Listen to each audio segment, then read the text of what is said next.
اعوذ باللہ من الشیطان الرجیم بسم اللہ الرحمن الرحیم اللہم صلی علی سیدنا و مولانا محمد و علی سیدنا علی و سیداتنا فاطمہ و سیداتنا زینب و سیدنا حسن و سیدنا حسین علیہ السلام و علی آلہ و اصحابہ و بارک وسلم و صلی علیہ رب اشرح لی صدری و یسر لی امری واحلل عقدۃ من لسانی یفقہوا قولی۔ السلام علیکم ورحمۃ اللہ وبرکاتہ۔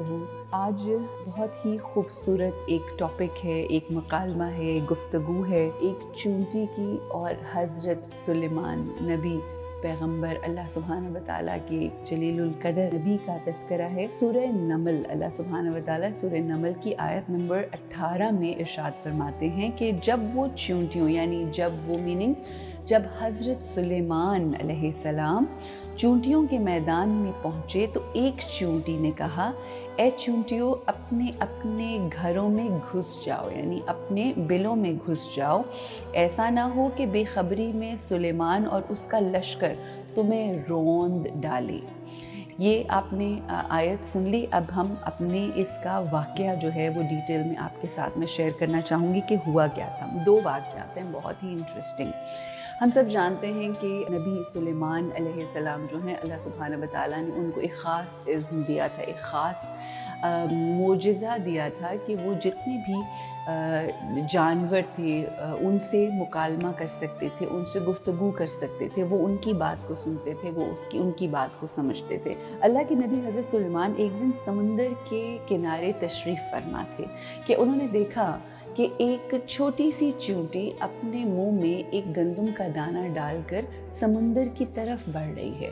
تو حضرت سلیمان علیہ السلام بڑے پریشان ہوئے کہ یہ کیا ماجرا ہے کہ یہ چھوٹی سی چونٹی اپنے منہ میں گندم کا دانہ ڈالے سمندر کی طرف کہاں بھاگی جا رہی ہے۔ آپ علیہ السلام نے غور سے دیکھتے رہے، توجہ سے دیکھتے رہے کہ آپ نے کیا دیکھا کہ سمندر کی طرف ایک سمندری مخلوق آئی ہے اور سمندری مخلوق نے اپنا منہ کھولا اور وہ چھوٹی سی چونٹی کہ جس کے منہ میں گندم کا دانہ تھا وہ اس سمندری مخلوق کے منہ میں جا کر بیٹھ گئی۔ جو ہی وہ اس کے منہ میں جا کر بیٹھی تو اس مخلوق نے یعنی سمندری مخلوق نے اپنا منہ بند کیا اور وہ تیرتی ہوئی سمندر کی طرف اندر لہروں کی طرف بڑھتی چلی گئی۔ حضرت سلیمان بڑی حیرت سے یہ تمام ماجرا دیکھ رہے تھے۔ اتنے میں کیا ہوتا ہے کہ کچھ دیر گزرتی ہے، آپ وہیں پر موجود ہیں کہ اتنے میں کیا ہوتا ہے کہ ایک وہی سمندری مخلوق واپس کنارے پر آتی ہے، اپنا منہ کھولتی ہے اور وہ جو چھوٹی سی چونٹی تھی جو ایک گندم کا دانہ لے کر اس سمندری مخلوق کے منہ میں گئی تھی وہ باہر نکلتی ہے اور اب اس کے منہ میں وہ گندم کا دانہ نہیں ہے۔ جب حضرت سلیمان نے یہ تمام ماجرا دیکھا تو آپ نے اس چونٹی کو مخاطب کیا اور اس چونٹی سے کہا کہ میری بات سنیے، مجھے یہ بتاؤ کہ یہ کیا ماجرا ہے، تم یہ گندم کا دانہ لے کر اس سمندری مخلوق کے اندر گئی اور پھر تم وہ سمندری مخلوق اندر چلی گئی اور یہ تم واپس آئی تو یہ وہ نہیں تھا۔ تو اس نے کہا کہ میری اللہ سبحانہ و تعالیٰ نے یہ ڈیوٹی لگائی ہوئی ہے، میری اور اس سمندری مخلوق کی یہ ذمہ داری لگائی ہے اللہ سبحانہ و تعالیٰ نے کہ میں اپنے منہ میں رزق، خوراک یا کوئی بھی چیز چاہے دانہ، چاول، گندم لے کر سمندر کی گہرائیوں میں جاؤں۔ سمندر کی گہرائیوں میں ایک پتھر ہے اور اس پتھر کے اندر ایک کیڑا ہے کہ اللہ نے اس کو وہاں سے نکلنے کا عزم نہیں دیا، مگر کیونکہ اللہ وعدہ کرتا ہے کہ وہ ہر شے کو، ہر چیز کو رزق عطا کرے گا، تو اللہ نے یہ میری ڈیوٹی لگائی ہے اور اس سمندری مخلوق کی ڈیوٹی لگائی ہے کہ ہم ہر روز اس کو اس کا رزق باذن ربانی دینے کے لیے جاتے ہیں۔ اور جب یہ گفتگو سنی تو حضرت سلیمان جو ہیں وہ بے انتہا پریشان ہوئے۔ تو اس کے اوپر انہوں نے یہ سوال پوچھا اس چونٹی سے کہ جب تم اس کیڑے کے پاس جاتی ہو، اس کو رزق دے کر آتی ہو، تو کیا کبھی ایسا ہوا کہ تمہیں موقع ملا ہو کہ تم نے اس کیڑے کے ساتھ گفتگو کی ہو، اس سے بات کی ہو، کوئی کلام کیا ہو؟ حضرت سلیمان نے پوچھا کہ کبھی ایسا ہوا کہ تم نے گفتگو کی ہو؟ تو اس کے اوپر اس نے کہا کہ ہاں، میں نے اس سے کلام کیا، میں اس سے گفتگو کرتی ہوں۔ تو حضرت سلیمان نے کہا اچھا مجھے بتاؤ کہ وہ کیا کہتا ہے کیڑا، وہ کیا کلام کرتا ہے؟ تو وہ حضرت سلیمان پوچھتے ہیں کہ کیا گفتگو سنی؟ تو اس پر وہ چونٹی کہنے لگی کہ میں نے اس کیڑے کو یہ کہتے ہوئے سنا کہ جس رب نے مجھ جیسے حقیر کیڑے کو سمندر کی گہرائی میں پتھر کے اندر رزق دینا نہیں بھولتا، جو رب میرا خالق ہے، میرا مالک ہے، وہ مجھ جیسے حقیر کیڑے کو یاد رکھتا ہے اور مجھے رزق عطا کرتا ہے، تو یہ کیسے ممکن ہے کہ اللہ اپنے بندوں کو رزق دینا بھول جائے؟ ہم اکثر اپنی زندگی میں ان چیزوں کے لیے پریشان ہوتے ہیں، دو چیزیں ہوتی ہیں۔ ایک ہوتا ہے کہ ہم رزق کے لیے پریشان ہوتے ہیں مگر رزق کے لیے عمل کوئی نہیں کرتے، جبکہ اللہ یہ ارشاد فرماتا ہے، اللہ کہتا ہے کہ ہمت مرداں مدد خدا۔ جب آپ ہمت کرتے ہیں، جب آپ ہیلا کرتے ہیں تو اللہ پھر وسیلہ بناتا ہے۔ کوشش جب کریں گے تو اللہ کی ذات جو ہے وہ انشاءاللہ بہت ہی آسانیاں پیدا کرے گا۔ تو پہلا لیسن ہمارا آج کا یہ ہوا کہ کم از کم اس کیڑے سے ہی توکل سیکھ لیں کہ جو سمندر کی گہرائیوں میں موجود پتھر کے اندر ہے۔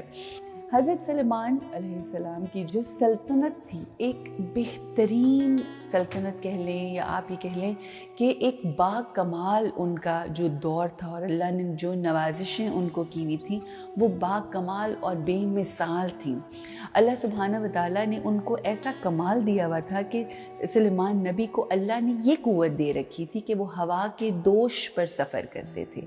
اور ایک روز ان کا جو تخت تھا، حضرت سلیمان جو ہیں اللہ کے نبی تھے، تو ان کا ایک روز جو تخت تھا نا وہ تقریباً زمین سے 3 میلز اوپر تھا، ٹھیک ہے، اور وہ ہوا میں تھا۔ اور آپ یہ سوچیں کہ وہ ایک جگہ سے گزر رہے تھے تو وہ جو نیچے وادی تھی اس کو وادی نمل کہتے ہیں، اور وادی نمل جو نمل کہتے ہیں چونٹی کو، یعنی وہ ایک ایسی وادی تھی جہاں پر چونٹیاں جو ہیں وہ کثرت سے موجود تھیں، بہت زیادہ چونٹیاں وہاں پر موجود تھیں، اور اسی وجہ سے، اس کثرت کی وجہ سے اس کو وادی نمل کہا جاتا تھا۔ وہاں پر جب حضرت سلیمان کا تخت جو ہے ہوا کے دوش سے اس وادی کے اوپر سے گزر رہا تھا، تو وہاں پر جو چیونٹیوں کی ملکہ تھی اس کا نام تھا تاہیہ اس کا نام تھا۔ تو کہتے ہیں کہ وہ اپنے پاؤں کے اوپر بلند ہو کر اس نے اعلان کیا کہ اے چونٹیوں، اپنے وہی یہ جو میں نے قرآن کی آیت پڑھی ہے، یہ وہاں پر یہ اس واقعے کی طرف ہم آ گئے کہ اے چونٹیوں، جلد از جلد اپنے بلوں کی طرف یعنی اپنے گھروں کی طرف رخ کرو، کہیں ایسا نہ ہو کہ لشکر سلیمان جو ہے وہ تم کو تباہ و برباد کر دے اور تمہیں روند ڈالے۔ جب یہ واقعہ ہوا، یہ آواز جو ہے اس نے لگانی شروع کی۔ کیوں اس نے لگانی شروع کی یہ میں آپ کو آگے بتاؤں گی۔ جب یہ اس نے آواز لگائی تو تمام چونٹیاں اپنی ملکہ کی آواز سن کر ایک لائن کے اندر جلد از جلد عجلت میں اپنے گھروں کو جانا شروع ہو گئیں۔ حضرت سلیمان کا، جیسا کہ ہم نے آپ کو بتایا تھا کہ شخصیت کا، ان کی نبوت کا یہ خاصہ تھا کہ وہ چونٹیوں، مختلف پرندوں اور جانوروں کی جو گفتگو ہے اس کو سن سکتے تھے۔ تو آپ یہ سوچئے کہ جب انہوں نے 3 میل کے زمین سے 3 میل کے فاصلے پر جب ملکہ چونٹی تاہیہ کی آواز سنی تو وہ مسکرائے، اور انہوں نے اپنے لشکر کو یہ حکم دیا کہ یہ جو تخت ہے یہ وادی نمل میں اتارا جائے۔ جب اللہ کی نبی کا تخت جو ہے وہ وادی نمل میں اتارا گیا تو انہوں نے کہا کہ چونٹیوں کی ملکہ کو حاضر کیا جائے۔ جناب چونٹیوں کی ملکہ جو ہے وہ حاضر ہوئی، ان کے سامنے آئی، تو اللہ آپ نے اسے اپنے دائیں ہاتھ کی ہتھیلی کے اوپر رکھا۔ جب بھی میں کبھی یہ واقعہ سنتی ہوں اور امیجن کرتی ہوں کہ کیا نصیب ہوگا اس چونٹی کا کہ جو اپنے حجت